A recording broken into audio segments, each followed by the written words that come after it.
Oi, pessoal, tudo bem? Muito bem-vindos ao Tributário em Jogo. A audiência de vocês é fundamental para a gente trocar ideia, para a gente oxigenar. Como sempre, estou aqui para conversar sobre um tema, mas sem nenhuma pretensão de ser dono da verdade. A ideia é fazer com que a gente pense junto e tente juntos entender a melhor forma de alcançar o resultado pretendido. Minha conversa com vocês hoje, de novo, vai ser sobre a questão da reforma tributária. Porque quanto mais eu ouço sobre o tema, mais me voltam as preocupações que me guiam desde 2019. A gente vê que o governo federal está bastante empenhado em fazer caminhar alguma reforma tributária.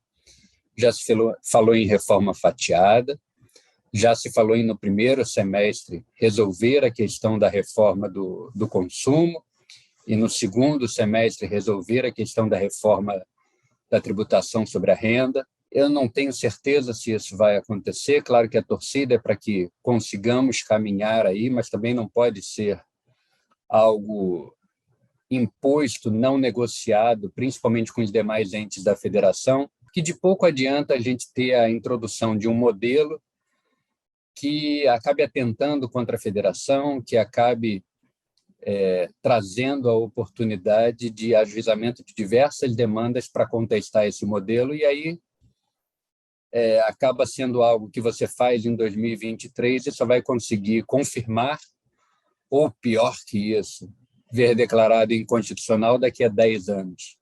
Nenhuma solução estará a salvo de contestação judicial, mas me parece absolutamente fundamental que o governo federal se sente com os governos estaduais, com os governos municipais e com as entidades representativas de classe dos principais contribuintes, para que a gente tenha uma reforma negociada, uma reforma, me permitam dizer assim, sem dono. Porque o que eu venho observando desde 2019? Todo mundo quer uma PEC para chamar de sua. A gente tem as duas grandes PECs, as PECs 45 e 110, né? E agora já se voltou a falar pesadamente da PEC 46 de 2022, que é a PEC do Simplifica Já, que é uma PEC que conta mais com o sorriso das demais unidades federativas, aparentemente, principalmente municípios e estados e Distrito Federal, mas que é uma reforma relativamente tímida no cotejo com as demais. E me parece que todas elas estão muito conectadas com a ideia de a gente promover determinadas mudanças que efetivamente afetem a base das relações jurídicas entre o fisco e o contribuinte, e isso, por um lado, é muito bom. Só que eu queria aproveitar, inclusive, a nomenclatura que se dá para essa outra PEC a que fiz referência, que é Simplifica Já, que eu acho que tem duas grandes medidas que precisam ser adotadas se o Brasil, de fato, quer caminhar para uma reforma tributária. Uma, aproveitando o nome que eu já coloquei, é simplificar, propriamente dito, essa relação entre fisco e contribuinte. Quando eu falo disso, o primeiro ponto é uniformizar, tanto quanto possível, as relações entre o contribuinte e o fisco. E aí, quando eu falo de uniformizar, a gente tem 5 mil municípios, tem 26 unidades federativas, a gente precisa dar para esse contribuinte, montar para ele alguma base sólida suficiente para ele entender como ele lida com todos esses entes federativos. Ele não pode ter que se submeter a 5.100 ordenamentos distintos. Isso é inviável. Isso gera um custo imenso para as empresas, para esses contribuintes. Então, se a gente tem, por um lado, a percepção de que a carga tributária propriamente dita já chegou num limite que não deve ser ultrapassado, e aí, é claro, dentro desse limite você pode tributar mais do que hoje uma determinada parcela e menos do que hoje uma outra parcela e ainda assim manter esse limite. Só que o ponto me parece que o mínimo de convergência que nós podemos ter está exatamente em onerar um pouco menos todos eles, ao menos no que diz respeito a esse cumprimento das obrigações tributárias instrumentais e as próprias obrigações tributárias principais. Porque hoje são tantos sistemas, tantas questões distintas que esse contribuinte precisa saber, que o custo interno dele para um compliance tributário é imenso, imenso.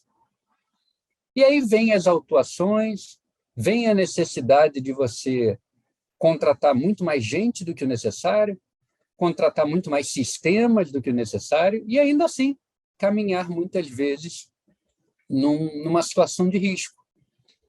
Então, me parece que a gente tem que retornar ao início da discussão da reforma tributária para tentar chegar, pelo menos, nisso logo. Meu ponto é o seguinte, já tinha conversado com vocês sobre reforma e defendi que, se a gente tivesse que começar por um tributo, deveria ser PIS/COFINS. Mantenho minha posição em relação a isso. Me parece que PIS/COFINS é a dupla de tributos mais complexa, mais assim, fora de uma curva natural que eu observo, pelo menos aqui no Brasil. Estou falando dos tributos principais, né? Tributos que carregam em si uma relevância grande na composição do custo de uma empresa. Acho que deveria começar por aí se estivermos falando de priorizar um ou outro conjunto de tributos. Só que tem um passo antes desse. E eu acho que esse passo, se nós conseguíssemos dar, a gente já faria a vida do contribuinte muito mais fácil, aumentaria a confiança do contribuinte com o Estado, aumentaria o conforto do contribuinte para com o Estado aqui com E maiúsculo, trato de todas as unidades federativas, todos os centros de poder.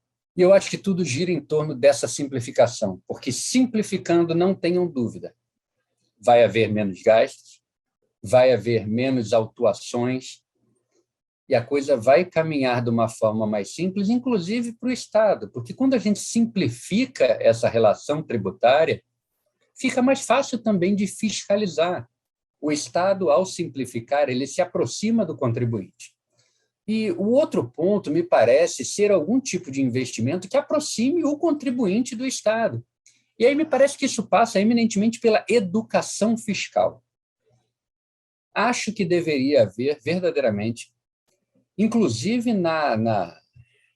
no programa escolar, trabalhos guiados ao entendimento de todos, desde a mais tenra idade, do papel do Estado, do papel do tributo na formação da receita desse Estado, para que as pessoas compreendam, para que a gente possa, enfim, colocar para trás uma ideia medieval de que imposto é roubo. A gente não pode mais ficar girando em torno de uma ideia que é totalmente ultrapassada e que depõe contra nós enquanto sociedade, é uma ideia subdesenvolvida. Mas o Estado faz um mau uso das verbas. Tá bom, vamos trabalhar na questão orçamentária, vamos tentar propor mais, vamos ser propositivos no que diz respeito à questão do gasto público, vamos trabalhar com a responsabilização dos agentes públicos na formação e no desempenho dos orçamentos. Esse é um ponto.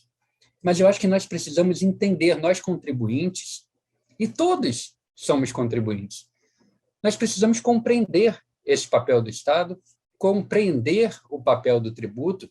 E veja, se a gente mantiver um sistema tributário complexo como vai ser inatingível.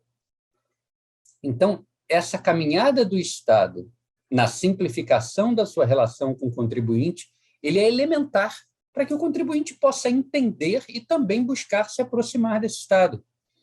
Então, a minha proposta básica, no que diz respeito à reforma tributária, é trazer essa aproximação.